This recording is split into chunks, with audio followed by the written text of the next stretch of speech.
In the spring of 1847, a physician named Dr. Augustus Levine documented something impossible in his private ledger, a ledger that would remain sealed in the New Orleans Municipal Archives for 132 years.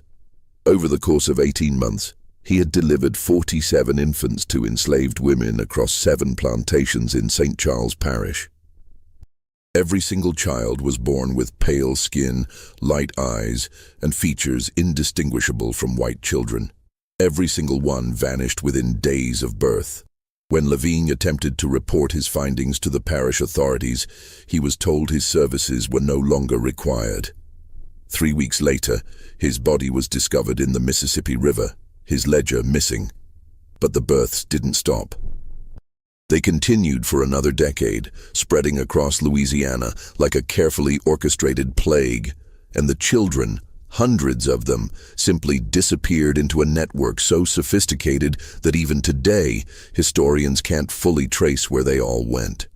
Before we continue with the story of Dr. Augustus Levine and the children who were never meant to exist, I need you to do something.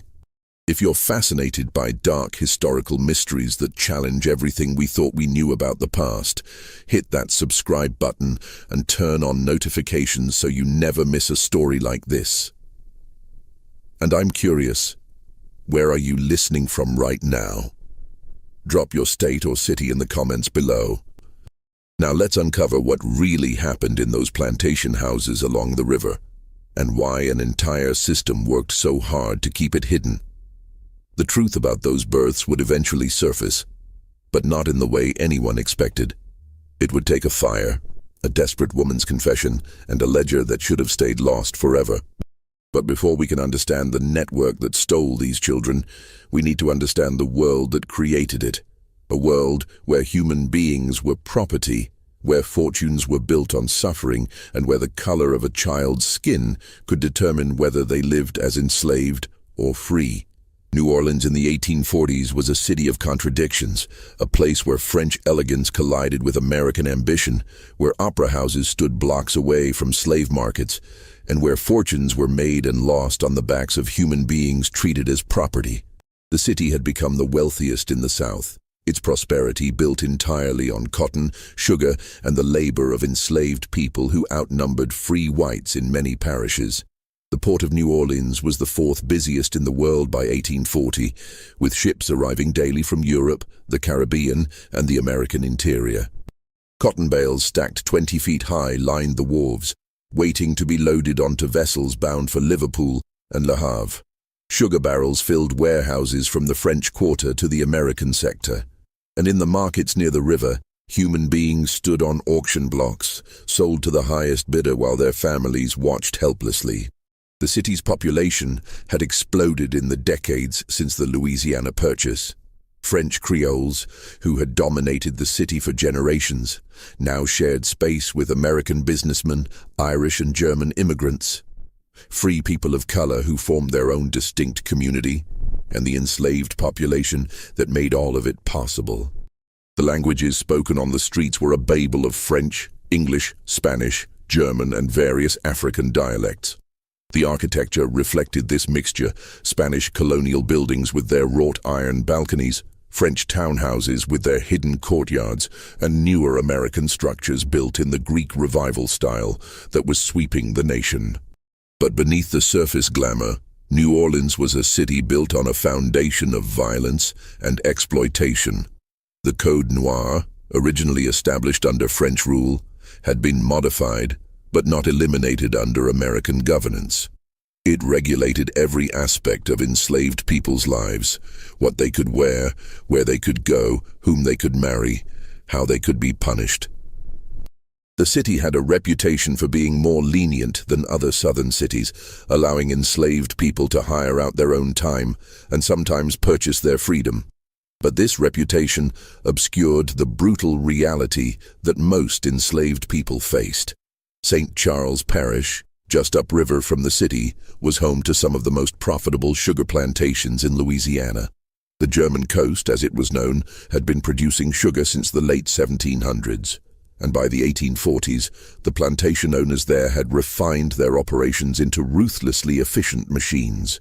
The Dufour Plantation, the Hadel Estate, the Fortier Holdings, the Becknell property, the Troxler lands, these weren't just farms. They were small kingdoms, each one operating with its own rules, its own economy, and its own secrets. Sugar cultivation was brutal work, far more dangerous and exhausting than cotton. The cane had to be cut during a narrow harvest window in the fall, then processed immediately before it spoiled. The grinding season, as it was called, ran 24 hours a day for weeks on end. Enslaved workers labored in shifts around massive iron kettles filled with boiling cane juice in buildings where the temperature could reach 120 degrees. Accidents were common.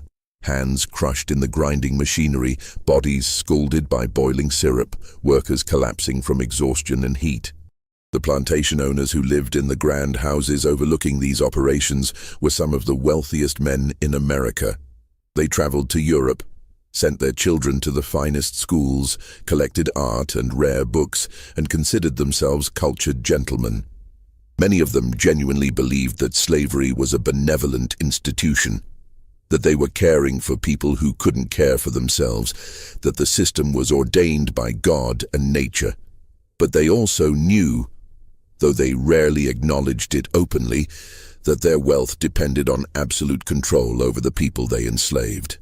Any crack in that control, any suggestion that enslaved people were fully human with the same rights and desires as white people, threatened the entire system.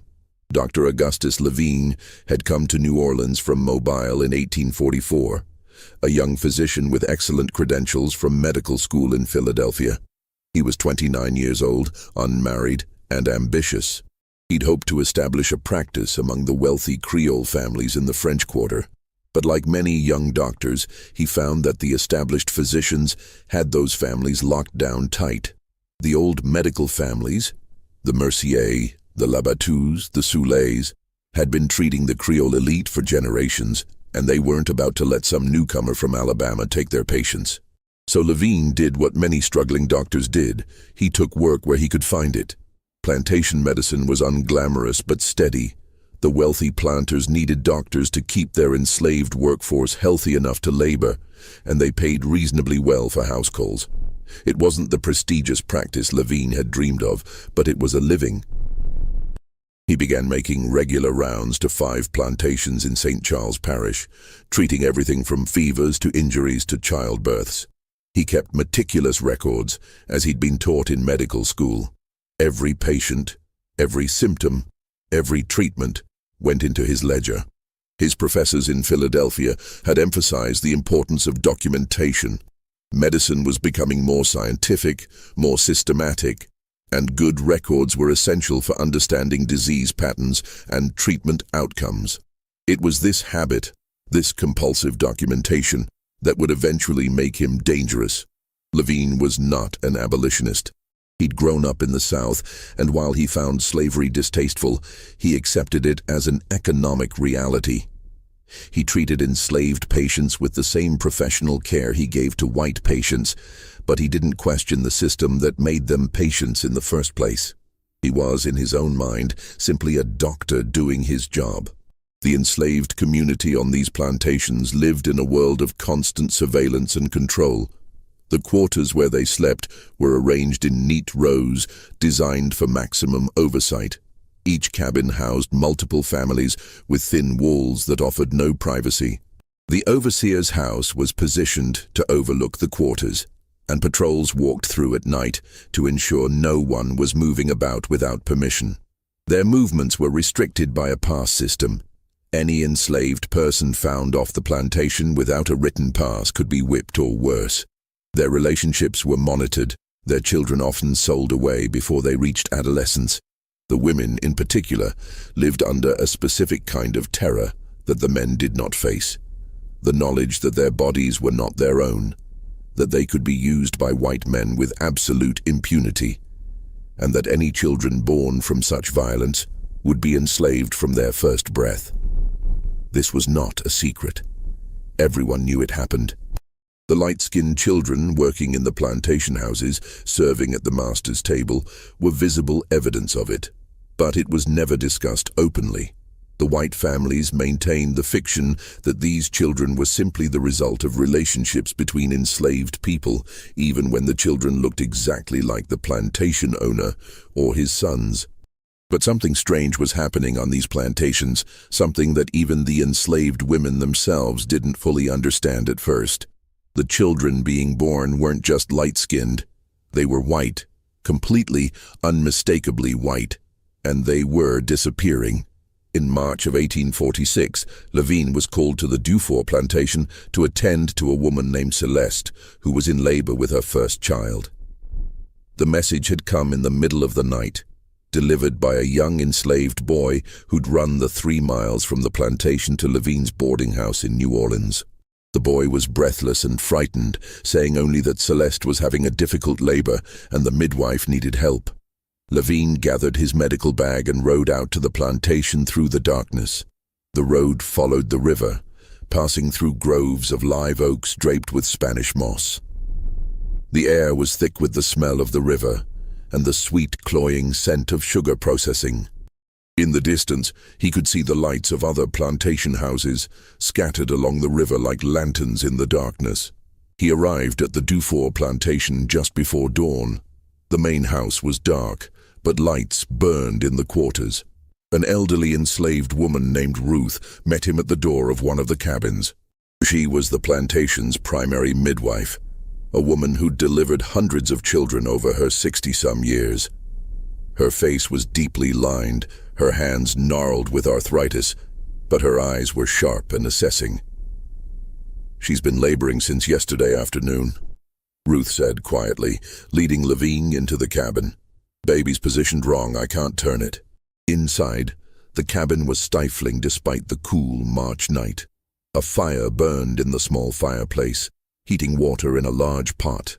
Celeste lay on a narrow bed, her face slick with sweat, her body rigid with pain. She was 22 years old, dark-skinned, and had been born on the plantation. This was her first child, and she was terrified. Levine examined her quickly, professionally. Ruth was right. The baby was breech. He'd have to turn it manually, a delicate and dangerous procedure. He'd done it before, but not often, and the risk of losing both mother and child was high. He worked for 2 hours, with Ruth assisting and Celeste biting down on a leather strap to keep from screaming. The overseer, a man named Garrett, came by once to check on the progress, then left again. The plantation owner, Jean-Baptiste Dufour, never appeared. The birth of an enslaved child was beneath his notice. Finally, just after midnight, Levine managed to turn the baby. Celeste pushed through 3 more contractions, and the child was born, a healthy baby girl with strong lungs and good color. But when Levine cleaned the infant and examined her, he felt a cold confusion settle over him. The child was pale, not light brown, not mixed race in appearance, but genuinely pale, with skin the color of cream, and eyes that would clearly be blue once they focused. Her features were delicate, European. The shape of her nose, the set of her eyes, the texture of her hair. Everything about her suggested white ancestry, and recent white ancestry at that. He looked at Celeste, then back at the infant. Celeste's face was unreadable, a mask of exhaustion and something else, fear, perhaps, or resignation. She wouldn't meet his eyes. "The father?" Levine asked quietly, though he already suspected the answer. Celeste didn't respond. Ruth, who was cleaning up the afterbirth, simply shook her head in a way that told Levine not to ask again. He recorded the birth in his ledger, noting the time, the difficulty of the delivery, and the child's condition. Then he added a line that would later seem prophetic. "Female infant delivered to Celeste, property of J. Dufour. Healthy, unusual presentation. Child appears white in complexion and features. Father unknown." He left the cabin as the sun was rising, exhausted and troubled. He'd delivered children to enslaved women before, including children who were clearly of mixed race. But this was different. This child could pass for white in any setting. If he'd seen her in a white woman's arms, he would never have questioned her parentage. 3 days later, when Lavigne returned to check on Celeste's recovery, the child was gone. Celeste was sitting on the porch of her cabin, staring out at nothing. Her breasts were bound tightly, and she moved stiffly as if in pain. "Where's the baby?" Lavigne asked. Celeste didn't answer. She just kept staring. Lavigne found the overseer, Garrett, near the sugar mill. "The infant I delivered to Celeste, where is she?" Garrett barely looked up from the ledger he was reviewing. "Died in the night. Weak constitution, we buried her already." "Died of what?" Lavigne asked, feeling a prickle of unease. "Weak constitution," Garrett repeated flatly. "Happens all the time with these people. They're not as hardy as whites, you know that." But Lavigne had examined that child. She'd been perfectly healthy, with strong lungs and good color. Her reflexes had been normal, her temperature stable. There was no reason she should have died. "I'd like to examine the body," Lavigne said. Garrett finally looked up, his expression hardening. "Body's buried. No point digging it up. You got paid for the delivery, didn't you? That's all you need to worry about." Lavigne wanted to press the issue, but something in Garrett's tone warned him off. He noted the death in his ledger, but he didn't believe it. That night, lying in his rented room in New Orleans, he kept thinking about the child's face, about Celeste's blank expression, about the overseer's too quick dismissal. Something was wrong. He just didn't know what yet. 2 months later, it happened again. This time on the Haydell plantation, a woman named Josephine delivered a boy who looked exactly like the first child. Pale, light-eyed, with fine features that would have fit perfectly in any white family's portrait. Lavigne delivered the child on a humid May evening, with thunderstorms rolling in from the Gulf. The air in the cabin was thick and close, and Josephine screamed through her labor with a kind of desperate fury that unsettled him. Josephine was older than Celeste, perhaps 30, and this was her 4th child. Her other 3 children, all darker-skinned, all clearly of African descent, had been sold away over the years.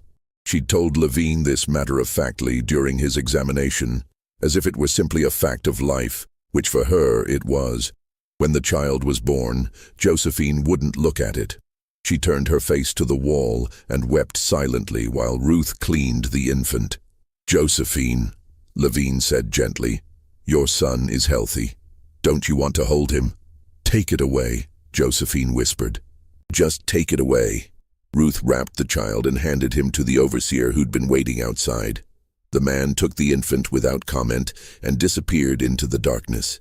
Lavigne stood there, his medical bag in hand, feeling like he'd just witnessed something profoundly wrong, but unable to articulate exactly what it was. He'd delivered dozens of children to enslaved women by this point, and he'd seen the full range of emotions: joy, sorrow, fear, love. But this was different. This was rejection born of something deeper than postpartum distress. He recorded the birth in his ledger with the same notation: male infant delivered to Josephine, property of A. Haydell. Healthy. Unusual presentation. Child appears white in complexion and features. Father unknown. When he returned a week later, he was told the child had died. Again, no body to examine. Again, a burial that had already taken place. How did he die? Lavigne asked the overseer, a different man than Garrett, but with the same hard face and dismissive manner. Fever took him quick, the man said. Nothing to be done. But the child had been perfectly healthy when Lavigne left him. No fever, no signs of illness. His temperature had been normal, his breathing clear, his color good. That night, Lavigne sat in his rented room in New Orleans and reviewed his ledger by candlelight. 2 births, 2 healthy infants, 2 deaths within days, both children with the same impossible appearance. He thought about the way Josephine had turned away from her child, the way Celeste had looked at him with that unreadable expression. He thought about the overseers who'd taken the children away so quickly, the convenient deaths, the hasty burials. He thought about the fact that both plantation owners, Dufour and Haydell, were known to visit the quarters at night. Everyone knew it, though no one spoke of it openly. It was one of those unacknowledged realities of plantation life. Something was very wrong. Over the next year, Levine delivered 12 more children with the same characteristics. 12 pale infants born to dark-skinned enslaved women. 12 children who vanished within days, all officially recorded as dead from various causes: fever, weak constitution, failure to thrive, respiratory distress. But Levine had been trained to recognize patterns, and this was a pattern that defied medical explanation. Infant mortality was high among enslaved populations, yes. Poor nutrition, inadequate housing, and limited medical care all contributed to death rates that were 2 or 3 times higher than among white infants. But not like this. Not with this specific profile. Not with children who were born healthy and then died within days. Always without a body available for examination. And never with bodies that disappeared so quickly. Even in the heat of a Louisiana summer, there was usually time for a doctor to examine a deceased infant if he requested it. But these children were always buried before Levine could return. He began asking careful questions. He spoke to Ruth, the elderly woman who assisted with many of the births, but she would only shake her head and tell him to leave it alone. "You don't want to know," she said once when he pressed her. "Trust me, doctor. You don't want to know." "But the children are gone," Ruth interrupted. "That's all you need to understand. They're gone, and asking questions won't bring them back. It'll only bring trouble to you." He tried to speak to the mothers, but they wouldn't meet his eyes. When he asked about their children, they would simply say the child had died, repeating it like a rehearsed line. Their faces were blank, their voices flat. It was as if they'd been trained to give this response. The overseers grew increasingly hostile to his inquiries. One of them, a man named Dupree, who worked on the Fortier plantation, took Levine aside after he'd asked about a child who'd supposedly died. "Listen, doctor," Dupree said, his voice low and threatening. "You're here to deliver babies and treat the sick. That's all. You're not here to ask questions about what happens after. You understand me? I'm just concerned about the high mortality rate." "The mortality rate is none of your concern," Dupree interrupted. "These people have weak constitutions. Their babies die. That's just how it is. Now you can accept that and keep getting paid. Or you can keep asking questions and find yourself without work. Your choice." Levine stopped asking questions openly, but he kept documenting. Every birth, every description, every suspicious death went into his ledger. He began to notice other patterns too. The births always happened at night. The overseers were always present, waiting outside the cabin. The mothers were always alone afterward, no family members allowed to visit, no other enslaved people permitted to see the child. And the children were always taken away by the overseer, never left with the mother even for a few hours. In September of 1847, he delivered his 47th such child, a girl born to a woman named Marie on the Fortier plantation. The child was perhaps the palest yet, with hair that would clearly be blonde once it grew in, and eyes that were already showing hints of green. Marie was different from the other mothers. She was younger, perhaps 19, and she'd been born in Haiti, brought to Louisiana after the revolution there. She spoke French with a Caribbean accent, and she had a fierce intelligence in her eyes that hadn't been beaten down yet. She held her daughter for exactly 3 minutes, whispering something in French that Levine couldn't quite hear. Then she looked directly at him, tears streaming down her face. "Please," Marie said in English, her accent thick but her words clear. "Please write it down. Write down what you see. Someone needs to know. Someone needs to remember that she existed, that she was mine, that she was real." Levine felt something shift in his chest. "I will," he promised. "I've been writing it all down." Marie nodded, then handed her daughter to the overseer with a look of such profound grief that Levine had to turn away. That was the moment Levine decided he had to act. He couldn't prove what was happening to these children, but he could document it. He could create a record that couldn't be ignored. He could force someone in authority to investigate. He spent 3 days compiling his evidence: 47 births, 47 descriptions, 47 convenient deaths. He noted the dates, the plantations, the names of the overseers present, the names of the mothers. He wrote a careful letter explaining his concerns and requesting an investigation into what he termed irregularities in infant mortality rates among the enslaved population of St. Charles Parish, specifically regarding infants of unusually pale complexion. He was careful not to make accusations. He simply presented the facts as he'd observed them and asked for someone to look into the matter. He thought that if he approached it as a medical concern rather than a moral one, he might get a hearing. On October 3, 1847, he presented his findings to the parish magistrate, a man named Judge Beaumont, who had a reputation for fairness. Beaumont was a Creole gentleman in his 60s, educated in France, and known for his careful adherence to the law. If anyone would take this seriously, Levine thought, it would be him. Beaumont received him in his office in the parish courthouse, a Spanish colonial building with thick walls and high ceilings. The judge sat behind a massive mahogany desk, his face impassive as Levine explained his concerns.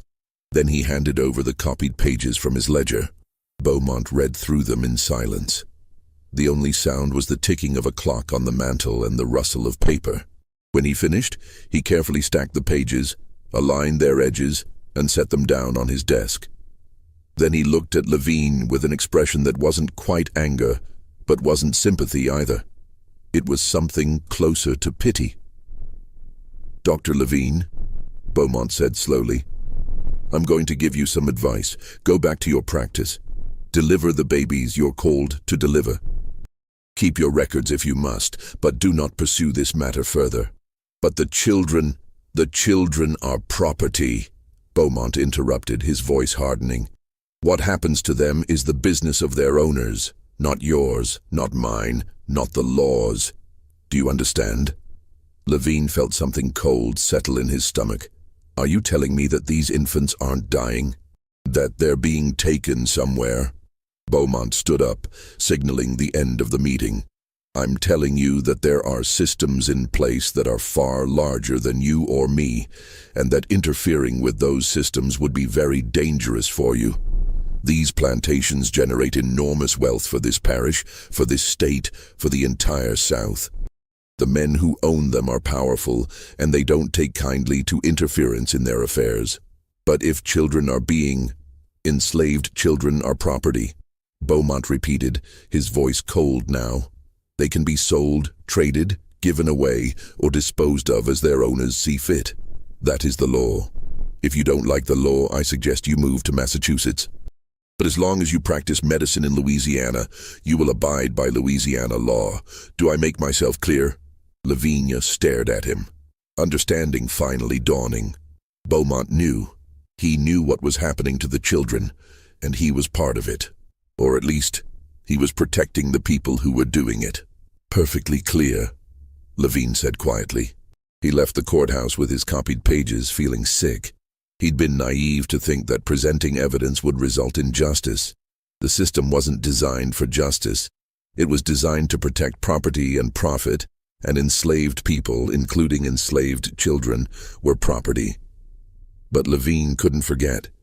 That night, he made a second copy of his ledger pages and hid them in his room, sewn into the lining of his mattress. The original he kept with him at all times, in a leather portfolio that he carried everywhere. He also wrote a letter to his sister in Mobile, a sister who had died of yellow fever when Levine was 12, a fact that anyone investigating him would quickly discover. In the letter, he detailed everything he'd learned and everything he suspected. He described the network as he understood it, named the people involved, and explained his fears for his own safety. Then he sealed the letter and hid it in his ledger, between the pages documenting births 32 and 33. 2 weeks later, he received a message that his services were no longer required on any of the St. Charles Parish plantations. No explanation was given. The message was delivered by a clerk from Judge Beaumont's office, and it was clear that this was not a request. Levine's income dropped by more than half. He tried to find other work, but word had spread that he was troublesome, that he asked too many questions. Other plantation owners wouldn't hire him. His practice in the city remained small. 3 weeks after that, on the evening of October 27, 1847, Dr. Augustus Lavigne left his boarding house to meet a colleague for dinner at a restaurant in the French Quarter. He was carrying his leather portfolio, as always. He never arrived at the restaurant. His body was found the next morning, caught in the pilings beneath a dock on the Mississippi River. The official cause of death was listed as accidental drowning, likely the result of intoxication. A bottle of whiskey was found near where his body had entered the water, and witnesses reported seeing a man matching Lavigne's description drinking alone at a tavern earlier that evening. His medical bag was found nearby, its contents scattered. His leather portfolio was gone. The landlady at his boarding house, when questioned by the police, said she'd seen 2 well-dressed men leaving his room the night he died. They'd told her they were colleagues of the doctor, collecting his belongings for his family. She'd thought nothing of it at the time. They'd been polite, well-spoken, and had given her $1 for her trouble. When the police searched Lavigne's room, they found it had been thoroughly cleaned out. His clothes remained, but all his papers were gone. His medical books were still on the shelf, but any loose documents had been removed. The mattress had been slit open, the lining torn out. The hidden copy of his ledger pages was never found. Either the men had been thorough in their search, or the landlady had disposed of it herself after the police left, not understanding what it was.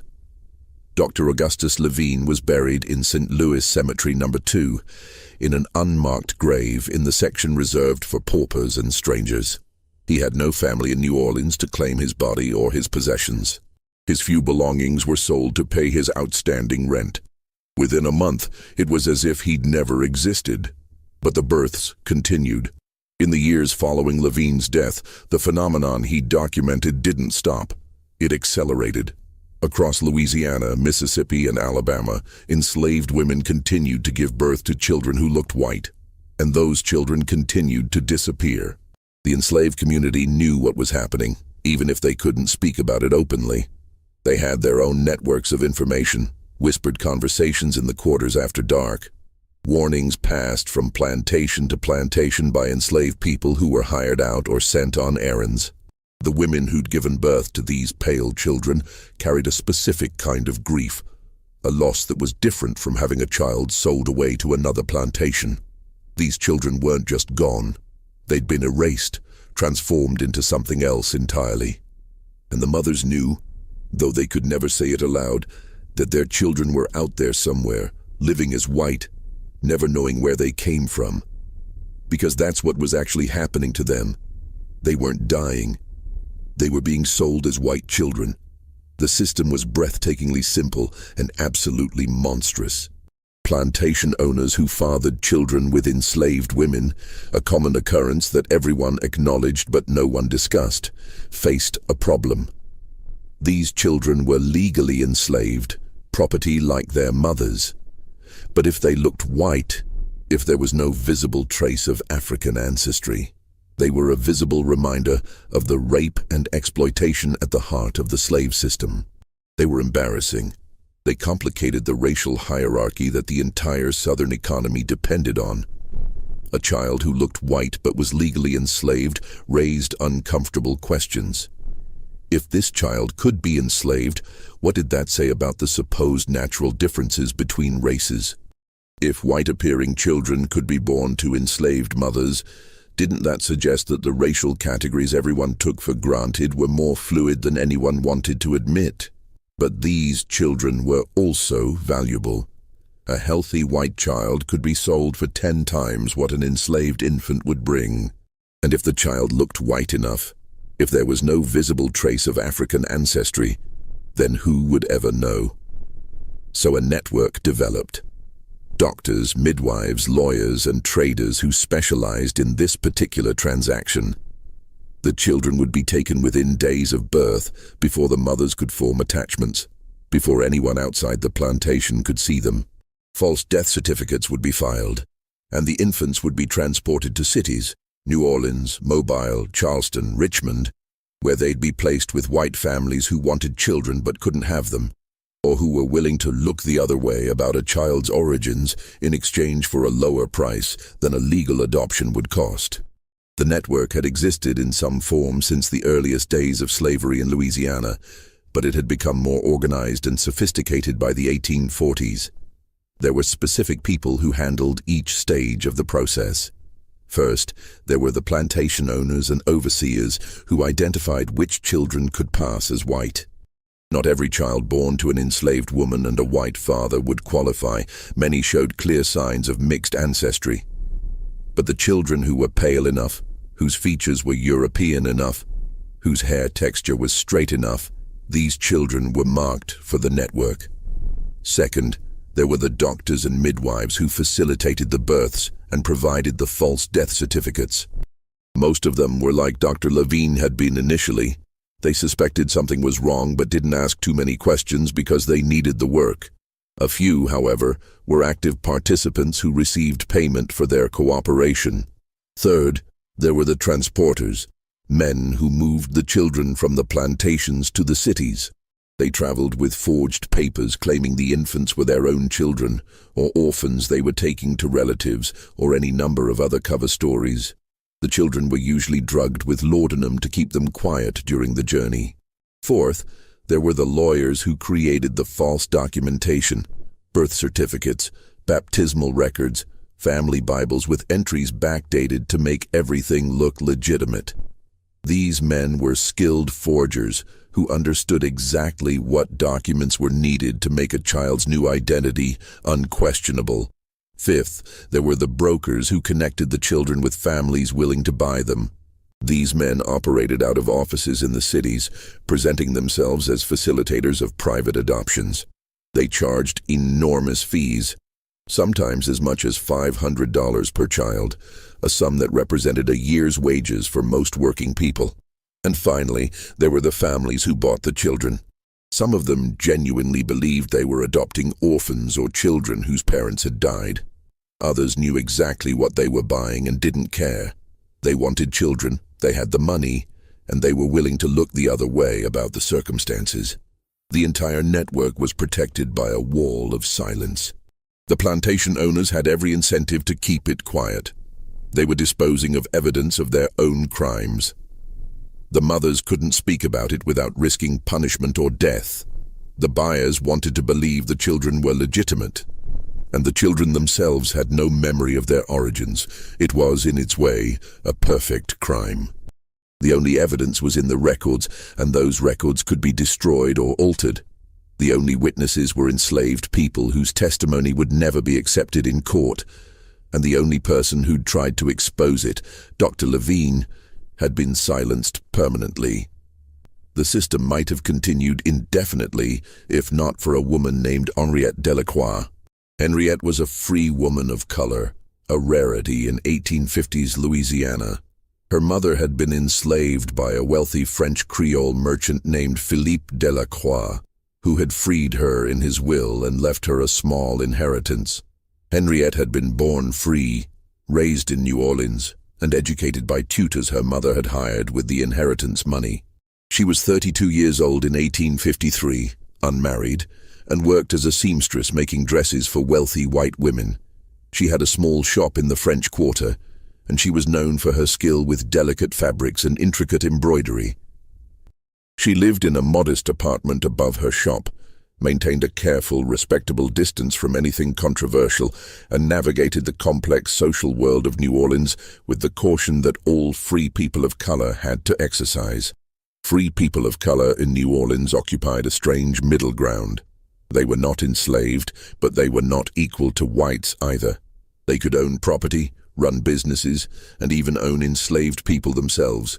But they couldn't vote, serve on juries, or testify against white people in court. They had to carry papers proving their free status at all times, and they could be enslaved if those papers were lost or challenged. Henrietta had a younger sister named Margot, who was 27 in 1853. Margot had been born free, just like Henriette, and had worked as a music teacher, giving piano lessons to the daughters of free people of color and occasionally to white families who were willing to overlook her race in exchange for her considerable talent. But in the spring of 1853, Margot's life was destroyed by a legal technicality. A distant relative of Philippe Delacroix, a man named Armand Delacroix who lived in France and had never met Philippe, challenged the manumission papers that had freed Henriette's mother. He claimed that Philippe had not had the legal right to free an enslaved person in his will without the consent of his heirs, and that therefore the manumission was invalid. The case went to court. Henriette hired the best lawyer she could afford, a free man of color named Victor Séjour, who had studied law in France. Séjour argued passionately that the manumission had been legal under the laws in effect at the time, that Philippe had been of sound mind when he wrote his will, and that challenging it 30 years after the fact was unconscionable. But the judge, the same Judge Beaumont who had dismissed Dr. Lavigne's concerns 6 years earlier, ruled in favor of Armand Delacroix. He declared that the manumission had been improperly granted, and that therefore Henriette's mother had never been legally free. And if the mother had never been free, then her children, born to an enslaved woman, were also enslaved. Overnight, Margot went from being a free woman with a profession and a future to being property. Henriette, as the older daughter, should have been enslaved too, but Armand Delacroix's lawyer made a calculation. Enslaving one sister would be profitable. Enslaving both would create too much attention, too much sympathy, too much risk of public outcry. So they took Margot and left Henriette free, knowing that the threat of enslavement would keep her quiet. Margot was sold at auction 3 days after the judge's ruling. Henriette stood in the crowd and watched as her sister was put on the block, examined like livestock, and sold to a plantation owner from St. Charles Parish for $800. The buyer was a man named Claude Fortier, owner of one of the largest sugar plantations on the German coast. Henriette fought the ruling through every legal channel available to her, but the law was clear. Enslaved people had no rights that white people were bound to respect, and the technicality was enough to make Margot's enslavement legal. Séjour tried everything: appeals, petitions, even attempting to raise money to purchase Margot's freedom, but Fortier refused to sell. He'd paid good money for her, and he intended to get his value from her labor. In the fall of 1854, Henriette received word through the enslaved community's network that Margot was pregnant. The father, according to the whispers, was Claude Fortier himself. Henriette felt sick with rage and helplessness. Her sister, who had been free, who had been educated, who had had a future, was now being used by the man who'd bought her. In January of 1855, Margot gave birth to a daughter. Henriette, using her status as a free woman and claiming to be bringing supplies for the enslaved community, was able to visit the plantation and see her niece. She bribed the overseer with $10, a significant sum for her, for an hour alone with Margot. The cabin where Margot lived was identical to all the others in the quarters, a single room with a dirt floor, a small fireplace, and a narrow bed. Margot sat on the bed holding her daughter, and when Henriette entered, she began to weep. "Look at her," Margot whispered. "Look at her, Henriette." The child was pale, with features that could pass for white. She had Fortier's nose, his chin, his light eyes.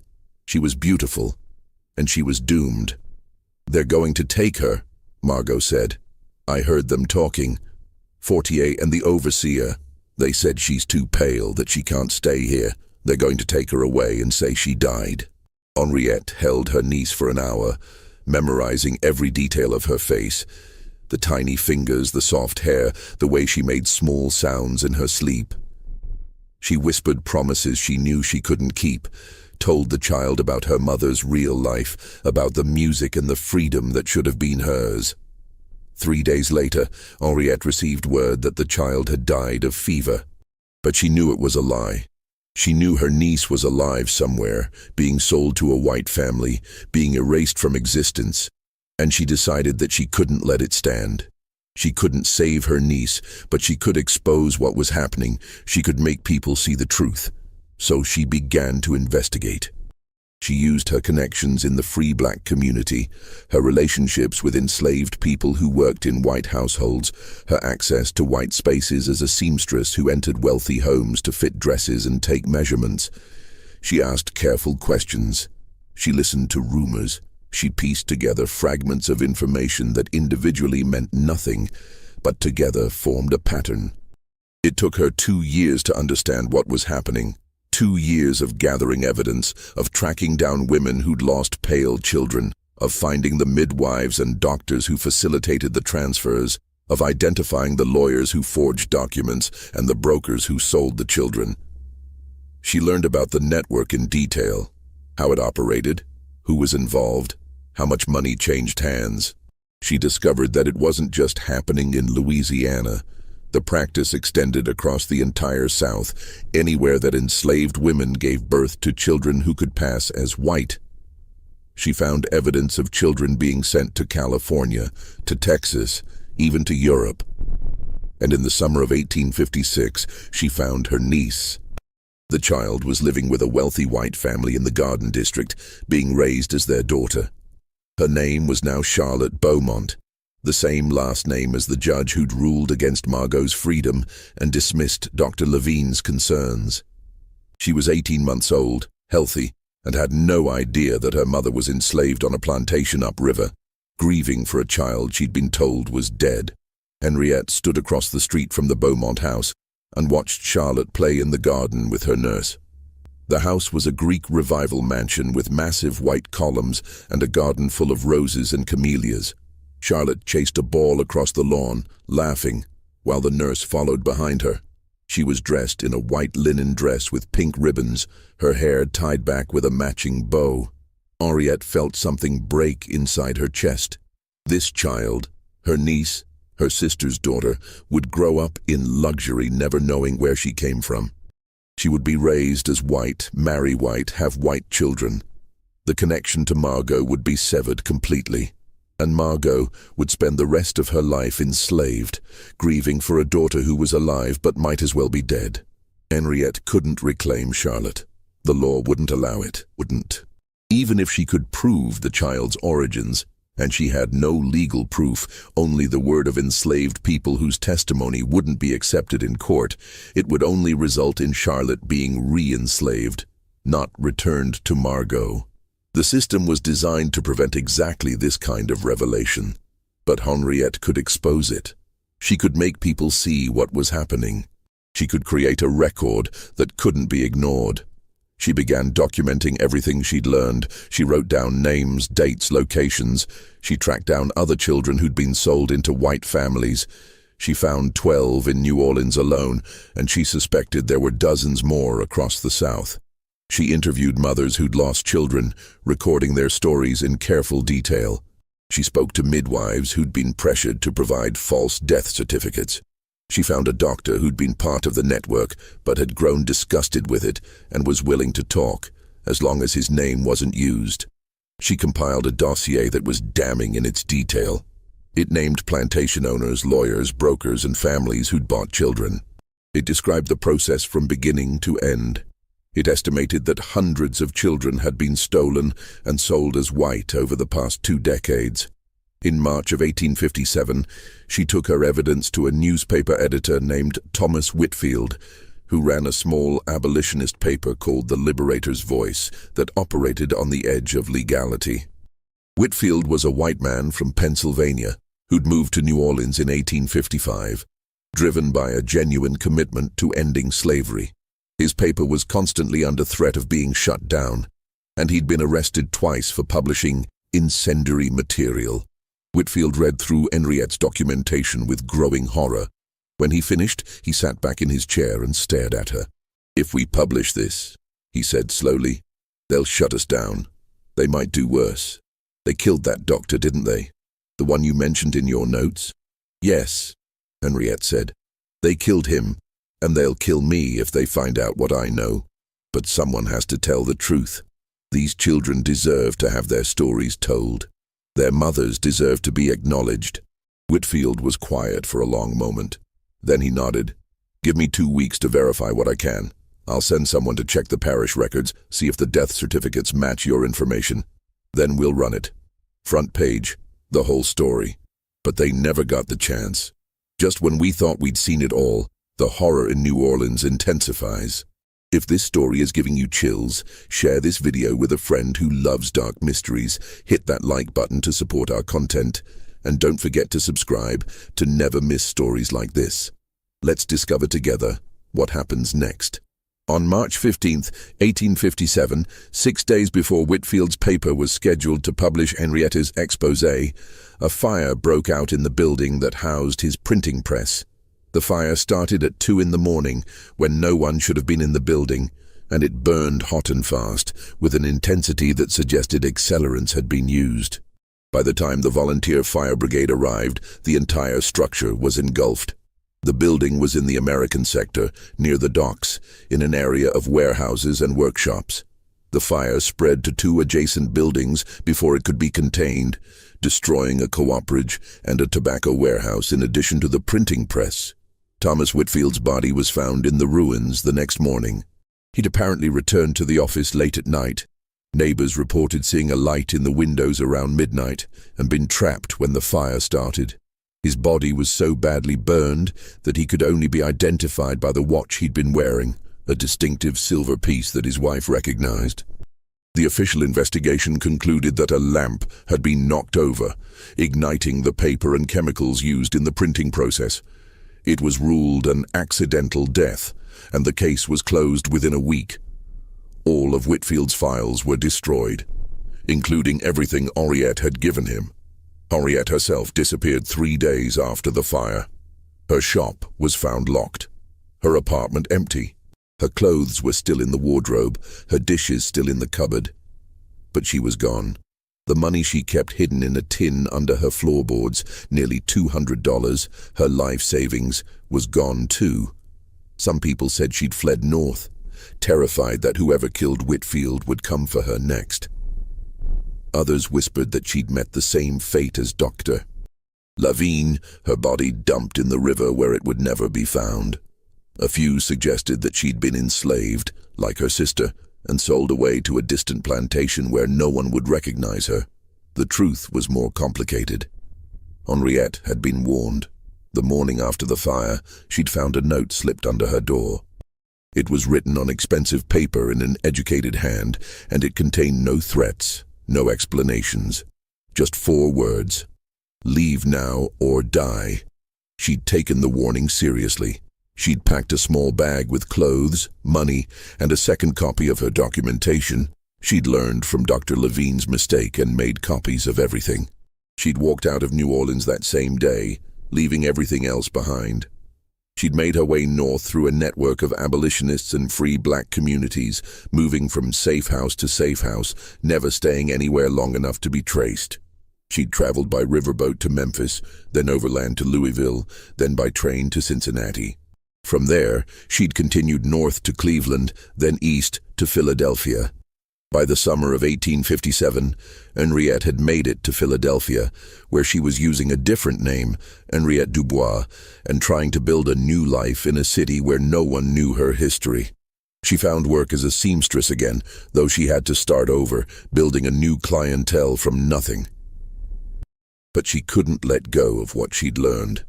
She couldn't forget Charlotte, or Margot, or the dozens of other children who'd been stolen and transformed. She couldn't stop thinking about the mothers who were still grieving, still living with the knowledge that their children were alive somewhere but lost to them forever. She tried to interest northern newspapers in the story, but they were focused on bigger battles: the Kansas-Nebraska Act, the Dred Scott decision, the growing tensions between North and South that everyone could see were leading toward war. The story of enslaved children being sold as white was too specific, too complicated, too easy to dismiss as unverifiable rumor. "Do you have proof?" editors would ask her.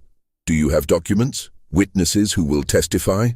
She had documents, but they were copies of records that had been destroyed. She had witnesses, but they were enslaved people whose testimony wouldn't be accepted in any court. She had her own observations, but she was a black woman, and her word alone wasn't enough. But Henriette kept trying. She refined her documentation, tracked down more cases, built an increasingly comprehensive picture of the network. She learned that it wasn't just Louisiana. The practice extended across the entire South, anywhere that enslaved women gave birth to children who could pass as white. She discovered that some of the children were being sent as far as California, where the gold rush had created a population boom and a desperate need for labor and families. She found cases of children being shipped to Europe, sold to wealthy families who wanted American children but didn't want to deal with the complexities of legal adoption. The network was vast, sophisticated, and protected by people at the highest levels of Southern society. Judges, lawyers, doctors, plantation owners, they all had a stake in keeping it hidden, and they had the power to silence anyone who threatened to expose it. In 1858, Henriette finally found someone willing to help her. A Quaker abolitionist named Rebecca Morris read through Henriette's documentation and immediately understood its significance. Rebecca was a woman in her 50s, a widow who devoted her life to the abolitionist cause. She was part of a network of Quakers who were documenting the horrors of slavery for a book that would eventually be published in London, beyond the reach of Southern legal systems. The book was intended to sway British public opinion against slavery and pressure the British government to support abolition in America. "This isn't just about slavery," Rebecca said, sitting in her parlor in Philadelphia with Henriette's papers spread across the table. "This is about the lie at the heart of the entire system. They claim that race is fixed, that you can look at someone and know their ancestry, that white and black are separate and distinct categories ordained by God and nature. But if enslaved children can be sold as white, if they can grow up and have white children and no one ever knows the difference, then the whole racial hierarchy is a fiction." "Exactly," Henriette said.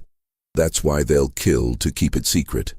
Because if people understand that race isn't fixed, that it's something that can be changed or hidden or manipulated, then the entire justification for slavery falls apart."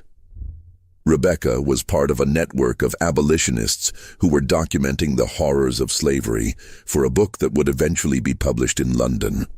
She convinced Henriette to let her include the story in that documentation. They worked together for months, refining the narrative, verifying what details they could, and preparing the manuscript. Rebecca had connections to British publishers who were sympathetic to the abolitionist cause, and she was confident that the book would be published and widely distributed. But even as they worked on the manuscript, the network was adapting. Word had spread about Henriette's investigation, about the near miss with Whitfield's newspaper, about the documentation that had nearly been published. The people running the operation became more careful.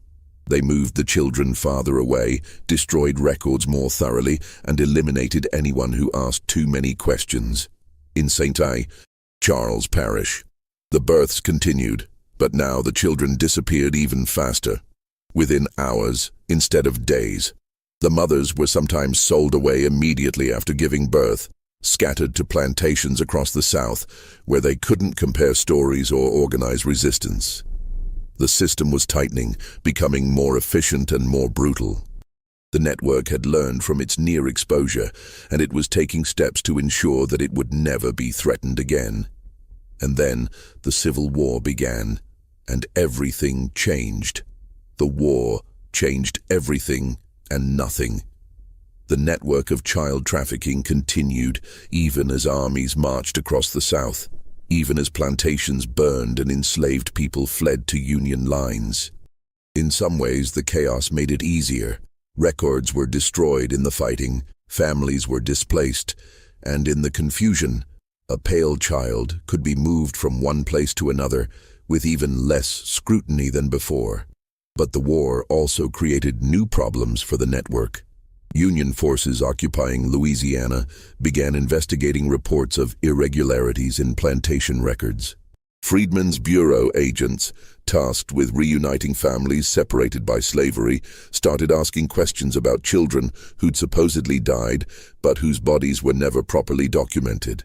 In 1863, a Union officer named Captain James Hartwell was assigned to investigate reports of missing children in St. Charles Parish. Hartwell was from Massachusetts, a former lawyer who'd joined the Army out of genuine abolitionist conviction. He was 35 years old, married, with 2 children of his own back in Boston. He took the assignment seriously because he understood, in a way that many Union officers didn't, that slavery wasn't just about labor. It was about the systematic destruction of families and identities. He began by reviewing parish records, birth certificates, death certificates, property transfers. He spent weeks in the courthouse in Hanville, going through dusty ledgers and boxes of documents. He noticed the same pattern that Dr. Levine had documented 16 years earlier. An unusually high number of infant deaths among enslaved populations, with almost no bodies available for examination and no clear causes of death. The death certificates were suspiciously uniform. Fever was the most common cause listed, followed by weak constitution and failure to thrive. But there were no details, no descriptions of symptoms, no records of treatment attempted. Just a name, a date, and a cause of death. Hartwell cross-referenced the death certificates with plantation records and found more irregularities. In several cases, children who'd supposedly died were still listed in plantation inventories months or even years later, suggesting that the records had been altered or that different children were being recorded under the same names. He interviewed formerly enslaved people who'd fled to Union lines. Many were reluctant to talk, afraid that speaking about the children would somehow endanger them further. But slowly, Hartwell pieced together the story. An elderly woman named Ruth, the same Ruth who'd assisted Dr. Levine, told him everything. She was dying of consumption, coughing blood into a handkerchief as she spoke, and she said she wanted someone to know the truth before she passed. "I helped deliver more than 200 babies in my life," Ruth said, her voice barely above a whisper. "And I watched dozens of them disappear. The pale ones, the ones who looked white. They'd be born, and I'd clean them and wrap them, and then the overseer would take them away. The mothers would cry, but there was nothing they could do, nothing any of us could do." "Where did the children go?" Hartwell asked. "I don't know for certain," Ruth said, "but I heard things. The overseers would talk sometimes when they thought we couldn't hear. They'd talk about families in the city who wanted children, about lawyers who could make papers, about how much money each child was worth. Hundreds of dollars sometimes, more than I'd ever seen in my life. Do you remember any names? Any specific people involved?" Ruth named names. Plantation owners, overseers, a doctor who'd replaced Levine after he died, a lawyer in New Orleans who specialized in private adoptions. She provided dates, described the process as she understood it, and told Hartwell about the mothers who were still alive, still grieving for babies they'd been told were dead. "They took hundreds of children," Ruth told Hartwell. "Hundreds. And those children are out there somewhere, living as white, never knowing where they came from. Their mothers are still alive, some of them, still grieving, still wondering if their babies are safe, if they're loved, if they ever think about the women who birthed them." Hartwell was horrified. He immediately began compiling a report for his superiors, documenting what he'd learned and recommending a full investigation. He wanted to track down the children, reunite them with their mothers if possible, and prosecute the people who'd been running the network. But before he could submit the report, he received orders transferring him to Virginia. The transfer was sudden, unexpected, and came with a clear message from his commanding officer. "Drop the investigation. There are bigger battles to fight," Colonel Morrison told him when Hartwell protested. "We're trying to win a war and hold the Union together. We can't afford to open up something this complicated right now." "But the children are gone," Morrison interrupted. "Scattered across the country, living new lives. What do you think happens if you expose this? You'll destroy families, ruin lives, create chaos. And for what? You can't undo what's been done. You can't give those children back their original identities. They're white now, for all practical purposes. Leave it alone. But the people who did this should be prosecuted." "For what?" Morrison asked. For selling property they legally owned? For forging documents? You think any court is going to convict wealthy white men for crimes committed against enslaved people? Even if we win this war, even if we abolish slavery, you think anyone is going to care about what happened to a few hundred children? Hartwell wanted to argue, but he understood the political calculation. The Union needed the support of moderate Northerners who were willing to fight to preserve the Union, but weren't necessarily committed to racial equality. A scandal involving white families who'd unknowingly adopted enslaved children would be politically explosive. It would raise questions about racial identity, about the legitimacy of families, about the entire social order. It was easier to let it go, easier to pretend it hadn't happened, easier to focus on the war and leave the complicated questions for later. So the investigation was quietly shelved. Hartwell was sent to Virginia, where he served with distinction for another year. He was killed at the Battle of Cold Harbor in June 1864, shot through the chest while leading a charge against Confederate entrenchments. His notes about the missing children were packed up with his personal effects and sent to his family in Boston, where they sat in an attic for decades, unread and forgotten. Ruth died 2 weeks after speaking with Hartwell. She was buried in a mass grave with other formerly enslaved people who died in the contraband camps. Her name recorded in a ledger that would eventually be lost. The war ended. Slavery was abolished. The Freedmen's Bureau worked to reunite families, but they focused on people who'd been sold away, not on children who'd been stolen and transformed. The mothers who'd lost pale children had no legal recourse, no way to prove what had happened, no means of finding their children even if they'd wanted to, and most of them didn't want to. What would be the point? Their children were white now, living white lives. Revealing the truth would only destroy them. It would mark them as black in a society that was, if anything, becoming more rigidly segregated. It would strip them of their social status, their marriages, their futures. So the mothers kept silent. They grieved privately, carried their losses alone, and never spoke about the children who'd been taken from them. The network dissolved gradually as slavery ended and the legal framework that had protected it disappeared. But the children remained, scattered across the country, their origins hidden. Some of them eventually learned the truth. A deathbed confession from an adoptive parent, a discovered letter, a chance encounter with someone who knew the story. But most never knew. They lived and died believing they were white, and their children and grandchildren never had any reason to question it. Margot, Henriette's sister, was freed when the war ended. She stayed on the Fortier plantation as a paid laborer for a few years, having nowhere else to go and no family to return to. Henriette had sent letters trying to find her, but they never connected. The mail system in the South was chaotic in the years after the war, and letters often went astray. In 1870, Margot died of pneumonia. She was 44 years old. She'd never remarried, never had other children, and she'd spent the last 15 years of her life grieving for the daughter who'd been taken from her.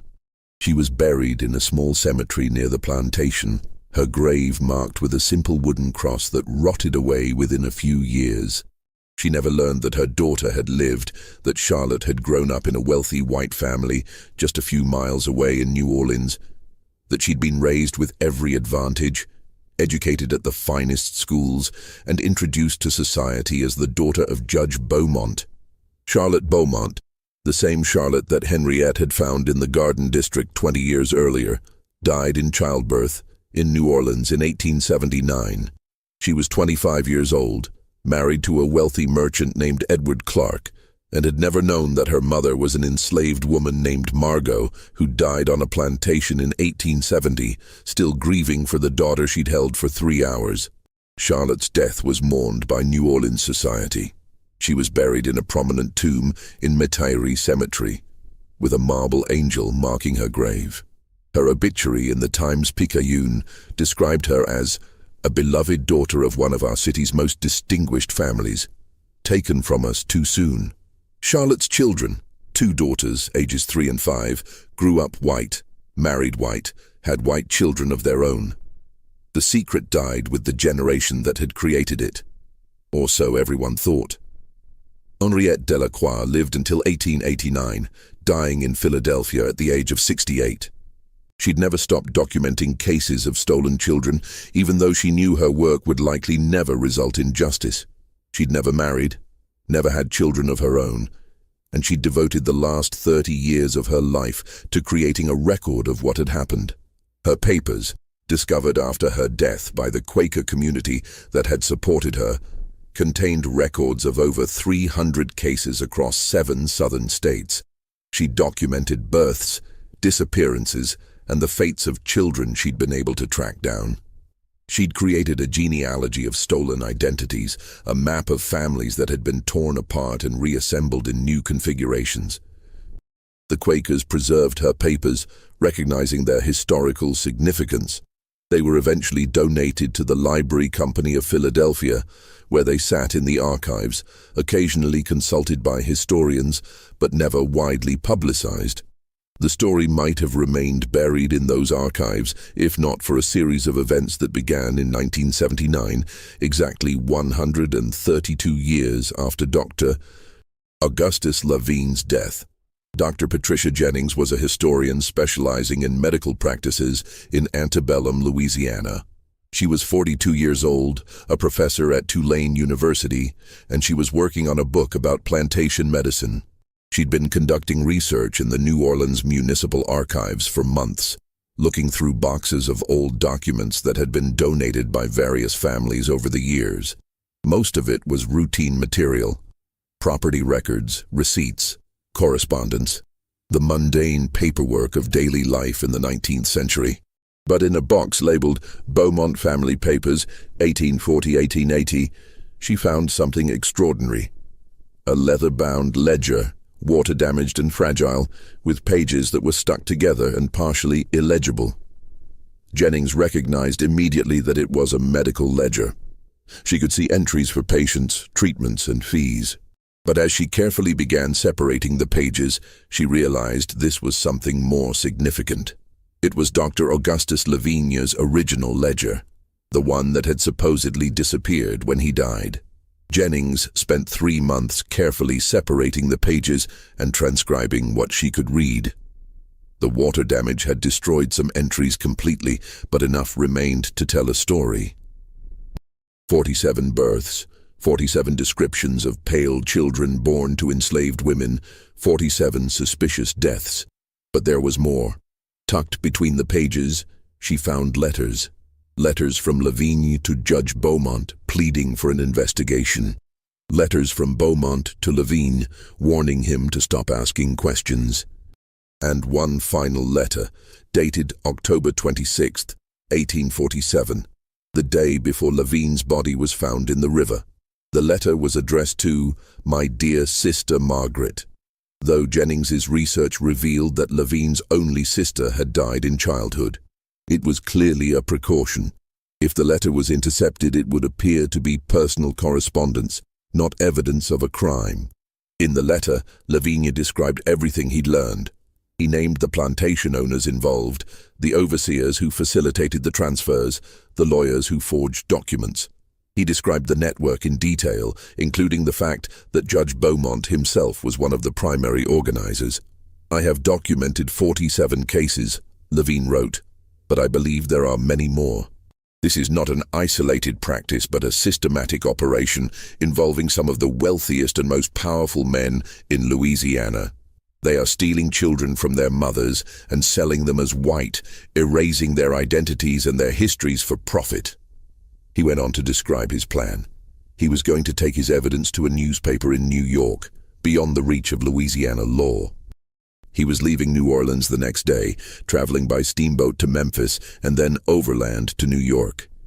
He'd already made arrangements with an editor at the New York Tribune who'd agreed to publish his findings. "If you're reading this," the letter concluded, "it means they've killed me, but at least the truth will survive. These children deserve to have their stories told. Their mothers deserve to be acknowledged, and the men who did this deserve to be exposed, even if they're never punished." Jennings sat in the archives reading room, holding the fragile letter, and felt chills run down her spine. This wasn't just a historical curiosity. This was evidence of a massive crime, a systematic operation that had stolen hundreds of children and erased their identities. She immediately began researching further. She found records of Levine's death, the cursory investigation, the quick burial. She found references to Judge Beaumont's career, his wealth, his prominence in New Orleans society. She found property records showing that Beaumont had owned a house in the Garden District, the same house where Henriette had seen Charlotte playing in the garden. And she found adoption records, or rather, she found the absence of adoption records. In the 1850s, Louisiana had no formal adoption laws. Children were transferred from one family to another through private arrangements with minimal documentation. It was the perfect system for hiding the origins of stolen children. Jennings published her findings in an academic journal in 1981. The article, titled "The Hidden Traffic, Child Theft, and Racial Passing in Antebellum, Louisiana," caused a minor sensation in historical circles.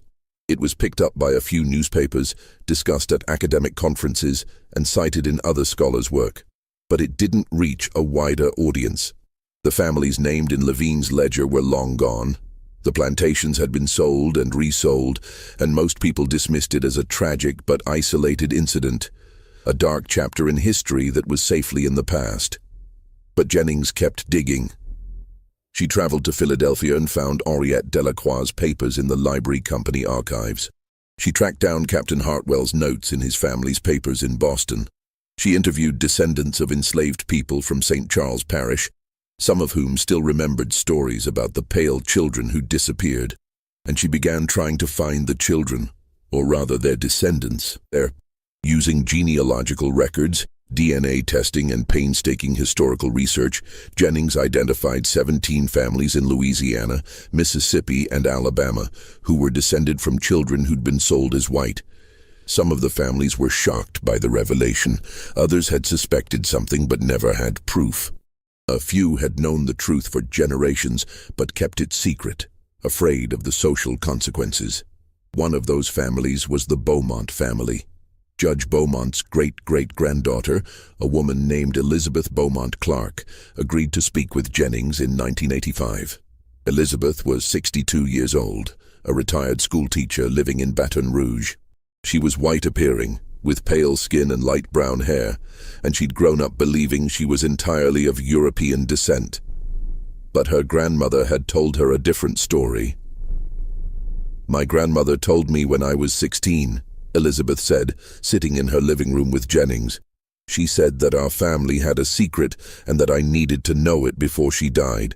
She told me about Charlotte, about how she'd been bought as an infant, about how the judge had arranged the whole thing." "How did you feel when you learned?" Jennings asked. Elizabeth was quiet for a long moment, staring out the window at her garden. "I felt like my entire identity was a lie," she finally said. "I'd grown up thinking I knew who I was, where I came from. I'd been taught about my family history, about our French and Spanish ancestors, about our place in New Orleans society, and then I learned that my great-great-grandmother had been enslaved, that she'd been stolen from her mother, that everything I'd been told about my family history was false." "Did it change how you saw yourself?" "Yes and no," Elizabeth said. "I still looked the same. I still had the same memories, the same relationships. But I felt like I was living a lie, like I was passing as something I wasn't. And I didn't know what to do with that knowledge. Who was I supposed to tell? What was I supposed to do with it?" "Did you ever try to find Charlotte's mother's family?" "I tried," Elizabeth said. "But the records were destroyed during the war, and there was no way to trace Margot's descendants. If she had other children, I don't know who they are. I don't know if I have cousins out there who are black, who might be descended from the same woman. It's like that part of my history was just erased." She paused, then added, "And I think about Charlotte sometimes, about what her life was like. Did she ever suspect? Did she ever feel like she didn't quite belong? Or did she live her whole life believing she was white, never questioning it? I'll never know." Jennings's research revealed that this was common. The network had been designed to sever all connections between the children and their origins. Even when descendants learned the truth, they usually couldn't trace their ancestry back far enough to find their enslaved relatives. The documentation had been too thoroughly destroyed, the connections too completely severed. The system had worked exactly as intended. It had taken children who were legally black and transformed them into white people, erasing their histories so completely that even modern genealogical tools couldn't fully reconstruct them. In 1987, Jennings published a book called Stolen Children: The Hidden History of Racial Passing in the Antebellum South. It was extensively researched, carefully documented, and deeply disturbing.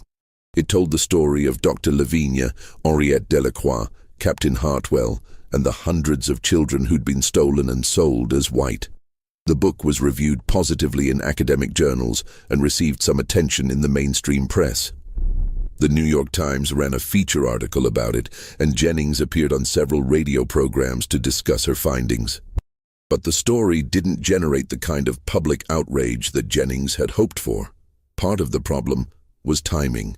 The book was published in 1987 during the Reagan era, when discussions of race and history were often dismissed as divisive or unnecessary. Many people felt that slavery was in the past, that it was time to move on, that dredging up old injustices only created more problems. Part of the problem was also the nature of the story itself.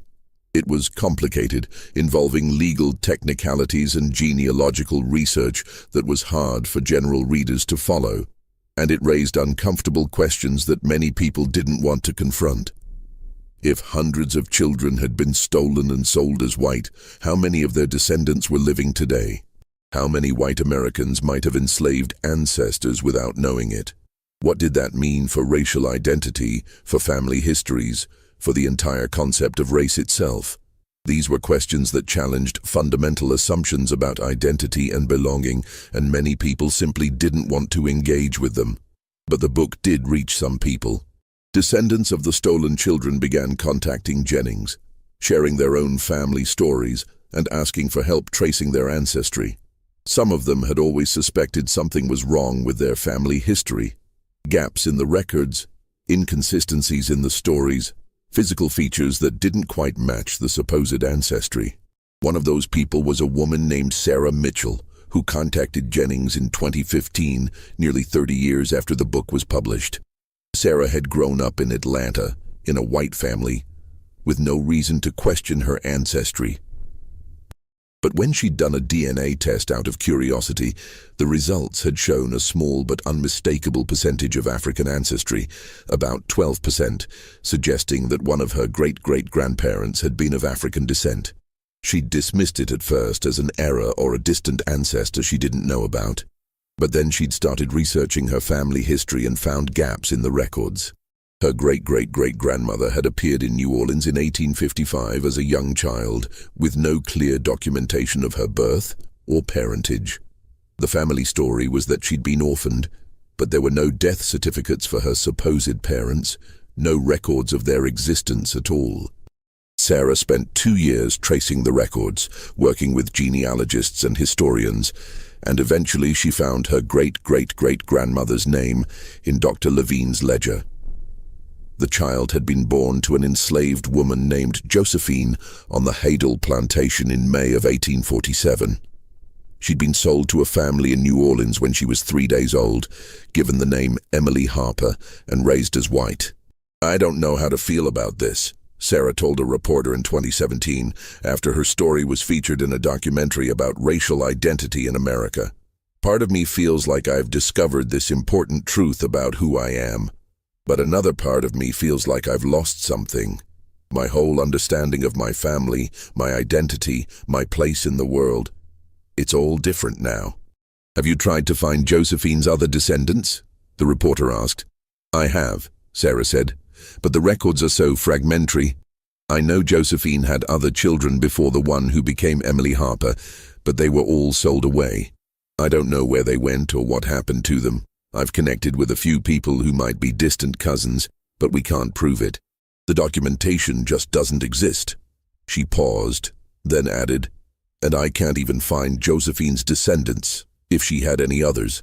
That part of my family is just gone, erased, and I'll never be able to recover it.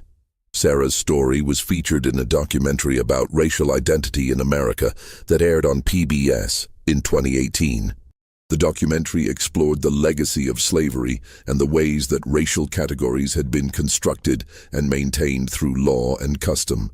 Sarah's story was one of several case studies, and it reached a wider audience than Jennings's book ever had. After the documentary aired, dozens of people contacted the producers, saying they'd found similar gaps in their family histories, similar unexplained DNA results, similar stories of children who'd appeared with no clear origins. Some of them had been researching their ancestry for years, trying to understand the inconsistencies in their family stories. Others had only recently begun to question their identities after taking DNA tests. The documentary estimated that there could be hundreds of thousands of Americans who are descended from children who were stolen and sold as white, most of them with no idea of their true ancestry. The network had been so effective, so thorough in its erasure of records and identities, that the full scope of it may never be known. Dr. Patricia Jennings died in 2003, still working on a follow-up book that would expand her research to other southern states. She'd identified over 200 cases of children who'd been sold as white, and she suspected there were thousands more that had left no paper trail at all. Her research papers were donated to Tulane University, where they remain available to scholars studying the history of slavery and racial identity in America. The collection includes copies of Dr. Levine's ledger, Henriette Delacroix's documentation, Captain Hartwell's notes, and hundreds of pages of Jennings' own research, interviews, genealogical charts, analysis of parish records, and correspondence with descendants of the stolen children. In St. Charles Parish, there's a small museum now dedicated to the history of slavery in Louisiana. It's housed in a restored plantation building, and it tells the story of the people who were enslaved there, the work they did, and the lives they lived. In one corner, there's an exhibit about Dr. Augustus Levine and the children he tried to save. It includes copies of pages from his ledger, photographs of the plantations where the births occurred, and a list of names: the mothers who lost children, the children who were stolen, the families who bought them. The exhibit ends with a question printed on the wall in large letters. How many more stories like this are hidden in our history? How many more children were erased? How many more families were destroyed by a system that treated human beings as property? There's no answer provided, just the question, hanging in the air, waiting for visitors to grapple with. The museum also includes a memorial wall with the names of the mothers who lost children. The names were compiled from Dr. Levine's ledger, Henriette Delacroix's documentation, and parish records. There are over 300 names on the wall, each one representing a woman who gave birth to a child who was stolen and sold as white. Celeste, Josephine, Marie, Margot, Ruth, and hundreds of others whose names have been lost to history. Visitors to the museum often stand in front of the wall for a long time, reading the names, trying to imagine the lives behind them. Some people cry. Some people take photographs. Some people just stand in silence, bearing witness to a crime that was never prosecuted, a grief that was never acknowledged. The story of the Pale Children of New Orleans is a reminder that history isn't just about the past. It's about the present, about the ways that old crimes continue to shape our world in ways we can't always see. It's about the identities that were stolen, the families that were destroyed, and the truth that was buried so deep that even now we're still digging it up. The network that stole those children was a product of slavery, but its effects rippled forward through generations, creating a hidden web of ancestry that even modern DNA testing can't fully untangle. The children who were sold as white had children who had children who had children, and somewhere in America today, there are people who have no idea that their great-great-great-grandparents were born enslaved in Louisiana plantation cabins. They grew up believing they were white. They married white. They had white children. They lived their entire lives without ever knowing the truth about where they came from. And in most cases, they'll never know. The documentation has been destroyed, the connections severed, the truth buried too deep to recover. But the truth exists, even when we can't see it. The mothers existed, the children existed, the grief existed, and the crime existed, even though no one was ever punished for it. This mystery shows us that the cruelest aspects of slavery weren't always the most visible ones. Sometimes the cruelty was in the erasure, in the systematic destruction of identity and family, in the creation of a lie so complete that it became indistinguishable from truth. The children who were stolen didn't just lose their freedom. They lost their histories, their identities, their connections to the people who loved them. They were transformed into something they weren't, and they never even knew it had happened. And their mothers lived with that knowledge for the rest of their lives. They knew their children were alive somewhere, living as white, never knowing where they came from. They knew they would never see them again, never hold them, never tell them the truth. They carried that grief silently, because speaking about it would only bring punishment. The system that created this horror was designed to be invisible, to operate in the shadows, to leave no trace. And it almost succeeded. If not for Dr. Levine's compulsive documentation, if not for Henriette Delacroix's determination, if not for Captain Hartwell's investigation, if not for Dr. Jennings's research, the story might have been lost completely. But the truth survived. Not intact, not complete, but enough to tell us what happened. Enough to honor the mothers who lost their children. Enough to acknowledge the children who were stolen. Enough to remind us that history is full of crimes that were never punished, injustices that were never corrected, and truths that were buried but never completely destroyed. What do you think of this story? Do you believe everything was revealed? How many more children do you think were stolen and sold as white? How many descendants of those children are living today with no idea of their true ancestry? Leave your comment below. If you enjoyed this tale and want more horror stories like this, subscribe, hit the notification bell, and share with someone who loves mysteries. See you in the next video.